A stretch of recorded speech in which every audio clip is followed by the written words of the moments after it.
The authorities knew he was dangerous. They knew he'd attacked people before and was obsessed with violence. But still, Axel Rudakubana was free to murder and maim last July, taking the lives of Bibi, Elsie and Alice. We must make sure the names of those 3 young girls are not associated with the vile perpetrator, but instead with a fundamental change in how Britain protects its citizens and its children. Terrorism has changed. In the past, the predominant threat was highly organised groups with clear political intent.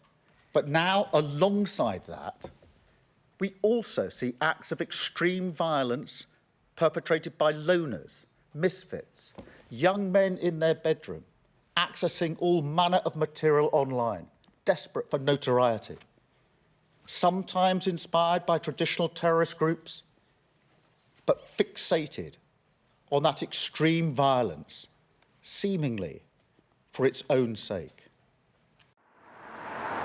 Rudakubana's warped fascination with warfare, genocide and terrorism was cultivated online at home in the West Lancashire village where he lived with his parents. Aged 13, he was excluded from his school in Formby for carrying a knife. 3 months later, he returned to Range High and attacked people with a hockey stick. Dylan's daughter witnessed it. Dad does, the conversation with this kid Axel. He said he was in range. Did you know he was? And it was, it was exactly almost word for word. Oh yeah, he was a nutter.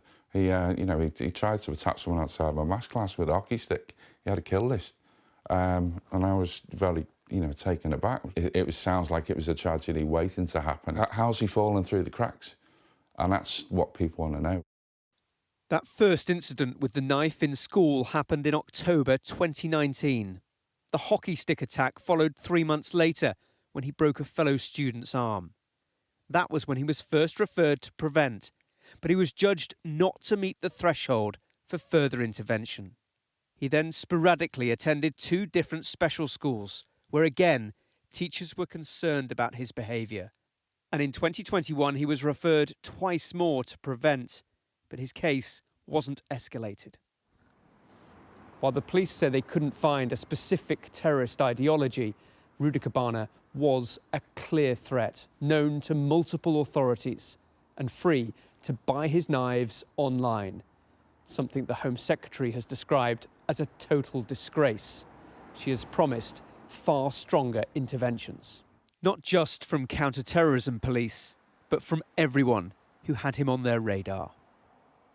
We need to examine closely who spoke to whom about this youngster and why they didn't speak to one another and take appropriate action. And I think this case calls for a re-examination of, as it were, our national conscience as to what should comprise terrorism and how it should be dealt with.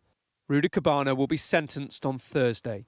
His case may come to redefine terrorism in this country, but nothing will change the unbearable pain of those he attacked. Tom Parmenter, Sky News, Southport.